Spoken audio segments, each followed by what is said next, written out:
Right now, it's our pleasure to be joined by D1 Baseball's Kendall Rogers. Kendall was at the box watching LSU and ULL on Sunday. Has a great piece up on D1 Baseball right now. Kendall, welcome in. Thanks. Man, it's good to talk some college baseball. Always good to talk some college baseball, especially when your football team is probably not going to go to a bowl. Might as well turn the page on that. So you were out at the box on Sunday. We'll talk about some of the things you saw and some of the things in your piece, but I want to get a big picture thought. Your first reaction when you heard Jay Johnson was coming to Baton Rouge? Well, it's kind of interesting. You know, we had heard so many different names that were kind of floated around in that deal, but about, 2 or 3 days before he was hired, I had somebody reach out to me and say, hey, I would keep a pretty close eye on Jay Johnson. I think even a couple of different people had tweeted it out, and, I had a couple of people call me, and I was thinking, like, okay, well, that's a really interesting fit. Not necessarily a bad fit, but it's an interesting fit.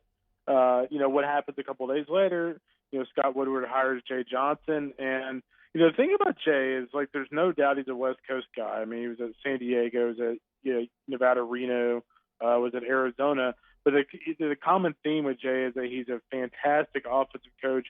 He's really good with offensive strategy. And everywhere he's gone, he's been a big winner. So, I think just that resume, that track record of success obviously fits in well with LSU. And, I think my first impression from him when I saw those guys at the box the other night was he was extremely hands-on with his teaching. If you looked at him with the batter in the on-deck circle, every single one of those guys he was constantly coaching. So that's just kind of what you get with Jay. Like, he is constantly coaching, constantly thinking of what can be done next to give his team an advantage. So I think it's a neat hire. I think it's certainly outside the box, but it's a neat one.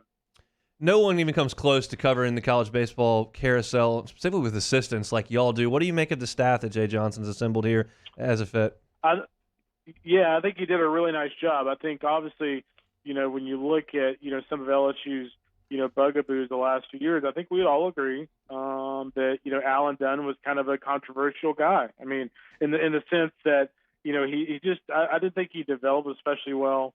I didn't think LSU's pitchers were getting better. If you think back to, Alex Lang, you think back to Cole Henry, I didn't feel like those guys got much better once they stepped on campus. So I think the biggest thing that Jay went out and did is he went out and hired a pitching coach. Since he was unable to bring Nate Yeske with him, he went out and hired a guy that, in that same discussion, and Jason Kelly. And if you look at the job, that Jason did at, Washington, helped lead them in the College World Series, was our assistant of the year at D1 Baseball, the year that he helped the Huskies get to Omaha. Obviously, Arizona State had some injuries last year, but, Jason, again, has been a winner every place that he has been. And so I thought that was a really good hire. And, of course, you got Dan Fitzgerald. Not easy to get him out of Dallas Baptist. He was kind of an institution there with Dan Hefner. He's a phenomenal recruiter, and frankly, he's one of the best people you'll meet in baseball. And so I think they hired a terrific staff, and they hired a staff that I think fits some specific needs. I think when you look at Fitz and you look at LSU's national brand, he's a guy that can go to the Midwest, he can go to Texas, he can go out west and recruit. He's had to do that at a place like BBU.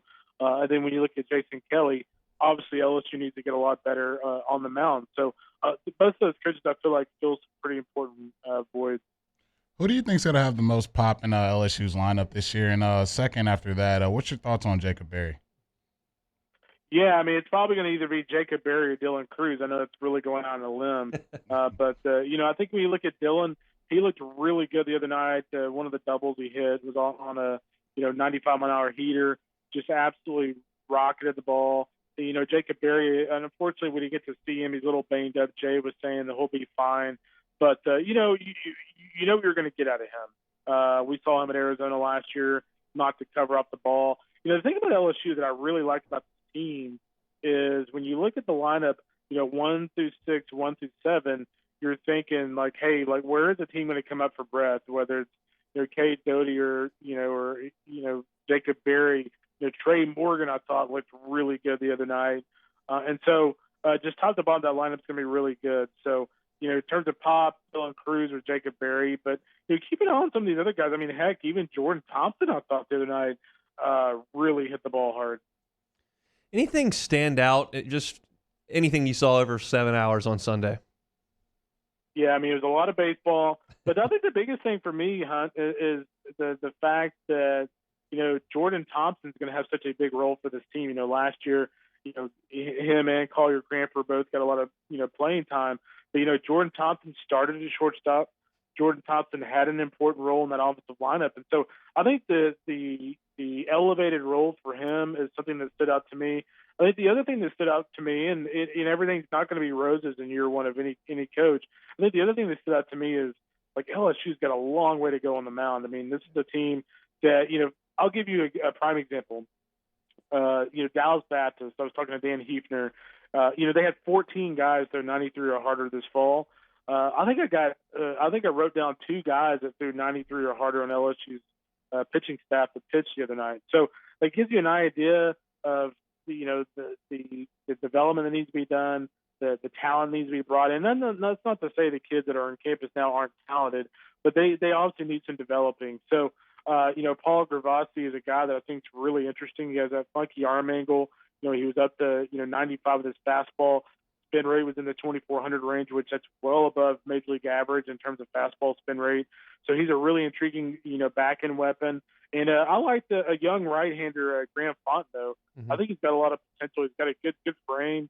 He was up to 93, 94. He's a kid that I want to see his secondary stuff in the spring. But if his secondary stuff's any good at all, he could have a pretty important role as a freshman. And the other thing that was kind of interesting to me, guys, was Devin Fontenot starting the first game. Is Devin Fontenot going to be expected to be a weekend starter? That would be a little surprising to me. But, he certainly has a lot of experience. They're going to give him that shot. I think he's going to start the first game. Now, whether or not he starts on Friday in week 4 is a totally different story, but I think that was part of the agreement that Devin decided to come back, that he would be given an opportunity there, so we'll see. Yeah, I'll say this, and this is certainly no disrespect to Devin, but I think for me, if Devin Fontenot is a Friday night starter at LSU in the SEC, I have some question marks.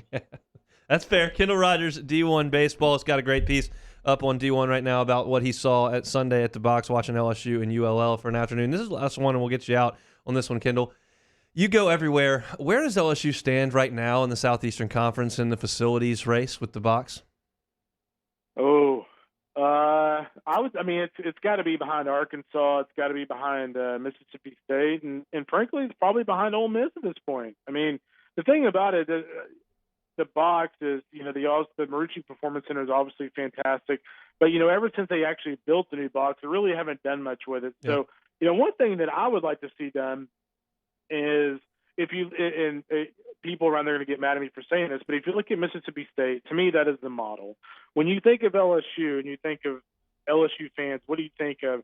Tailgating, parties, things like that. And if I'm LSU, I'm tearing all those outfield bleachers out and I'm building an outfield party scene, whether it's party decks, whether it's, being able to bring your grills in, whatever you do, they that aspect of the culture, that aspect of the fan base needs to be embraced. And if I'm LSU, I'm redoing that entire outfield and I'm catering those sections to kind of that culture. You're not alone in this sentiments, Kendall. There's a lot of people around here that look around the conference and look at the box and go, we could do something a little better than this, but still one of the best environments in college baseball. It just doesn't have that unique feel to it that some of the other ones do. Yeah, what's I kind of go back and forth on is as many flaws as it might have. To me, even including Duty Noble and Baum Stadium in Arkansas, it is still for the postseason the best venue to go to for a game. It is the most intense. It is the loudest. There are just some little things that can be done. I think making that outfield kind of a party scene for a fan base that, let's face it, loves the party would be pretty cool. People are really fired up about baseball around here. I think that it's a natural thing when the football season flops like it did. But, Kendall, there's a lot of buzz around Baton Rouge. And you saw it was a pretty good crowd on Sunday, so we're fired up. Thanks so much for your time.